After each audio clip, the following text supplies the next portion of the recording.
तो ये खबर ऐसी है कि दिल पर अजीब बिजली सी गिरी है ये खबर सुन के।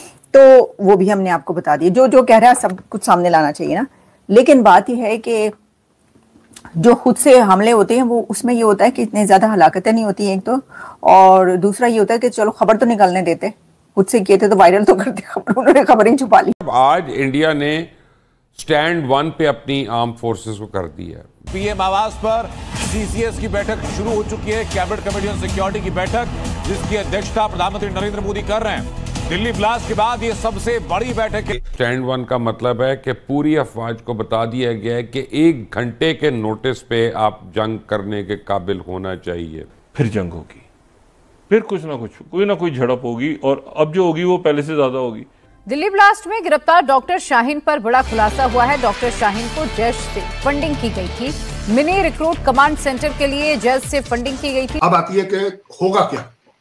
This bomb of Delhi is decided by us as a act of terrorism. यहाँ एक तरफ पाकिस्तान को मशरकी बॉर्डर से खतरात लाहक हैं, तो दूसरी तरफ मगरबी बॉर्डर से भी पाकिस्तान के लिए खबरें अच्छी नहीं आ रही। एक तरफ आप कहते हैं जी इंडिया की खबरें वायरल हो जाती हैं, इंडिया की सब बातें मानते हैं, इंडिया कोई की बात सुनते हैं, उनको तो सभी उनके ऊपर बात कर रहे होते हैं, हमारे ऊपर कोई बात नहीं करता। भाई आपके ऊपर हम बात तब करेंगे जब आप खबर निकलने देंगे। आज मुल्ला अब्दुल गनी ब्रादर ने पाकिस्तान के साथ एक नई जंग छेड़ने का ऐलान किया है। डोवल साहब पहले देख चुके हैं, बस गई थी हमारे प्राइम मिनिस्टर को लेकर, कुछ और हो गया।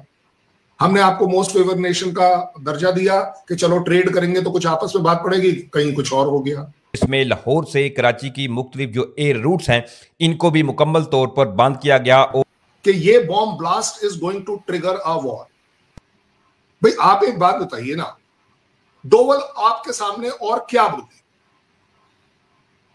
डोवल के पास आपने क्या ऑप्शन छोड़ा? आपने पीसफुल ऑप्शन छोड़ा हुआ है। क्यों?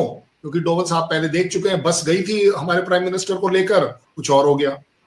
हमने आपको मोस्ट फेवर्ड नेशन का दर्जा दिया कि चलो ट्रेड करेंगे तो कुछ आपस में बात पड़ेगी, कहीं कुछ और हो गया। मतलब कहीं ना कहीं कॉन्फिडेंस बिल्डिंग मेजर होंगे तभी ना।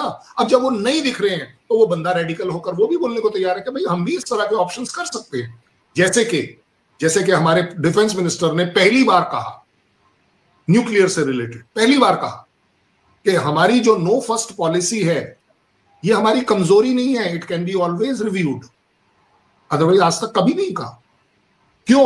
क्योंकि आपके यहां से आवाज इतनी ज्यादा जोर से उठी कि न्यूक्लियर बॉम्ब तो होने ही वाला है, इस्तेमाल होगा ही होगा, ये इस्लामिक बॉम्ब भी बनेगा, ये भी बनेगा, वो भी बनेगा। सो देयर आर टाइम्स कि in politics and in such international relations आपको काफी कुछ कहना पड़ता है और काफी कुछ बिना कहे भी करना पड़ता है। ट्रंप के पास जो मैसेज है इंडिया का, आप देख लीजिए, कल उन्होंने बोल दिया कि India is right now not happy with me but they will very soon be happy with. हमने तो कभी नहीं बोला, हमने ट्रंप को कोई जवाब नहीं दिया, हमने अपनी इंटरनेशनल कम्युनिटी को बोला हमने जो ट्रंप कह रहे हैं हम उसके साथ नहीं, हम उसके टैरिफ के साथ नहीं, हम उसके सीज फायर के साथ नहीं। हमारा अपना डिसीजन मेकिंग है, हमने अपना डिसीजन मेकिंग किया है, वो हमारे और पाकिस्तान के बीच की बात है, ये हम दोनों के। दोस्तों स्वागत है आप सभी का एक बार फिर से हमारे नए Pakistan reaction YouTube video channel पर। दोस्तों दिल्ली ब्लास्ट के बाद में पाकिस्तान में काफ़ी हलचल मची हुई है और इसी के चलते प्रधानमंत्री मोदी ने दिल्ली पर उनके आवास में सीसीएस की बड़ी बैठक बुलाई है। इस बैठक के दौरान काफ़ी इमरजेंसी बैठक है, अब हो सकता है कि विश्व युद्ध शुरू, और पाकिस्तान में जैसा ही खुलासा होएगा कि कौन ने बम फोड़ा है तो दोस्तों मोदी जी विश्व युद्ध शुरू करने की तैयारी में हैं। मोदी जी एक के बाद एक दूसरे देशों में दौरा कर रहे हैं और इस दौरे के दौरान से पाकिस्तान मीडिया में काफ़ी खलबली मची हुई है। जैसा कि आपने वीडियो के क्लिप में पहले देखा होगा कि पाकिस्तान में बहुत सारी गलत बातें चल रही हैं और भारत में भी इन तरीके का बातें चल रही हैं कि पाकिस्तान ने दिल्ली बम ब्लास्ट करवाया और उसका हाथ दिल्ली के बम ब्लास्ट में था। सीसीएस जो बैठक मानी जाती है वो काफ़ी दिलचस्प बैठक है, जिसमें अब पता लग जाएगा कि किस पे क्या कार्रवाई होगी। डॉक्टर शाहीन पर जो कार्रवाई हुई है उसके हिसाब से अब आप देख सकते हो वीडियो के क्लिप में कि क्या कुछ जानकारी सामने आती है। दोस्तों वीडियो काफ़ी इंटरेस्टिंग, काफ़ी मज़ेदार होने वाली है। वीडियो को पूरा देखते हुए वीडियो को लाइक कर देना, वीडियो को शेयर कर देना, वीडियो को मुझे कमेंट करके बताना कि क्या ये पाकिस्तान का हाथ है दिल्ली बम ब्लास्ट में कि नहीं है। इन सभी बातों पर कहीं ना कहीं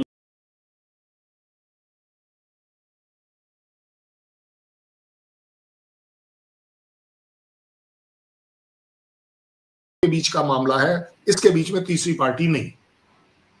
same goes for tariff now. So Shakeel sahab, Doval जब कुछ कह रहा है तो इसी को बोला जाता है कैरेट एंड स्टिक। कैरेट हमारा फेल हो गया, हमने जितनी बार पाकिस्तान को प्लीज करने की कोशिश करी शायद फेल हो गया। डोवल उसका चश्मदीद गवाह है। तो उसने बोला यार ये स्टिक उठाने में और बताने में क्या डाउट है कि यार हम भी इस तरह के ऑप्शंस देख सकते हैं। ऐसी बात नहीं है कि हमारे पास ये ऑप्शन ही नहीं है कि हम आपके यहां तकलीफ नहीं कर सकते। हम भी सपोर्ट कर सकते हैं अफगानिस्तान को, हम भी सपोर्ट कर सकते हैं टीटीपी को, हम भी सपोर्ट कर सकते हैं बलूच को, हम भी सपोर्ट कर सकते हैं पीओजेके को कि नहीं जी आप आइए, हम आपको वेपन देंगे। आप बताइए कितनी बार आपके यहां पर कैच किया गया इन सभी ऑर्गेनाइजेशंस में जहां पर के हथियार के ऊपर इंडियन मार्किंग थी। हमने आपके पास 10 बार वेपन दिखा दिए जिनके ऊपर पाकिस्तान मार्किंग थी। हमने आपके यहाँ 10 बार चॉकलेट्स दिखा दी जिसके रैपर्स जो थे, अब उसमें ये मत जाइएगा कि इंटेलिजेंस वालों ने प्लांट कर दिए होंगे, ये कर दिए होंगे, वो कर दिए, वो सारी बातें मैं मान सकता, बट दिखाया तो है ना। इंडिकेटर्स अवेलेबल हैं, आपके यहाँ के स्टेटमेंट अवेलेबल हैं कि नहीं हमने घुस के मारा है पार्लियामेंट में, ये आपके यहाँ बोला जा रहा है।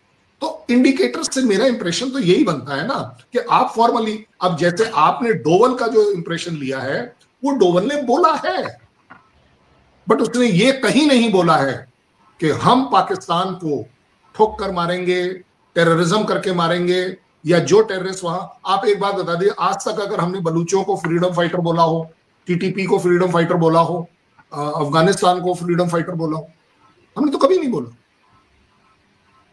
ये सारी बातें एक बहुत बड़े लेवल पर समझनी पड़ेंगी, क्योंकि बड़ा वाला लेवल इस समय अपने वेस्टेड इंटरेस्ट में है, इसलिए वो आपको और मुझे नहीं समझने देगा। तो आप जैसे ये जो एजुकेटिव शोज होते हैं, इसके अंदर ये निकल कर आएगा कि किसकी क्या मजबूरी है और किसका क्या मतलब है।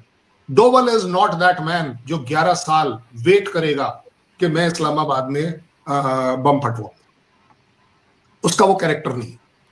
एक तरफ आप कहते हैं जी इंडिया की खबरें वायरल हो जाती हैं, इंडिया की सब बातें मानते हैं, इंडिया कोई की बात सुनते हैं, उनको तो सभी उनके ऊपर बात कर रहे होते हैं, हमारे ऊपर कोई बात नहीं करता। भाई आपके ऊपर हम बात तब करेंगे जब आप खबर निकलने देंगे।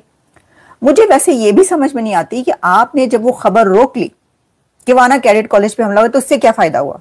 आप तो वो छुपा के बैठ जाते हैं और छुपा के इस तरह रखते हैं आप जैसे पता नहीं कौन सा खजाना है, और उसके बाद उस वक्त निकलती है जब सब कुछ वो निकल चुका होता है दूसरी जगहों से, और आपके नैरेटिव बहुत ही बाद में आ रहा होता है। तो फिर बताएं इसका नुकसान फायदा किसका है? दूसरा ये कि आप छूटते ही कह देते हैं भाई अभी तो हुआ हमला, और साथ ही आपने कह दिया कि जी भारत या अफगानिस्तान। मसला ये है कि ठीक है अफगानिस्तान से तो जो तालिबान और टीटीपी दहशतगर्दी कार्रवाई करें वो तो अपनी जगह पर, लेकिन उनकी तरफ से सीधे ये नहीं कहा जाओ, कहते हैं जी हम तहकीक करें। वो इन्वेस्टिगेशन के बाद जब सामने लेकर आएंगे कहेंगे तो उनकी बात मानी जाएगी। भाई आपने फौरन ही कह दिया तो उसके बाद वो कहेंगे कि देखें जी ये तो फौरन ही कह दिया। ये चीज भी जरा थोड़ा ख्याल रखना चाहिए। कहने का मकसद पाकिस्तान ये इसलिए हमले हुए हैं कि खुद ही करवा दिए, ताकि जो इंडिया में हमला हुआ है उसका इल्जाम इनके ऊपर ना है, वो कहें देखो जी हमारे तो खुद ही हमले हो रहे हैं। अफगानिस्तान ये कह रहा है।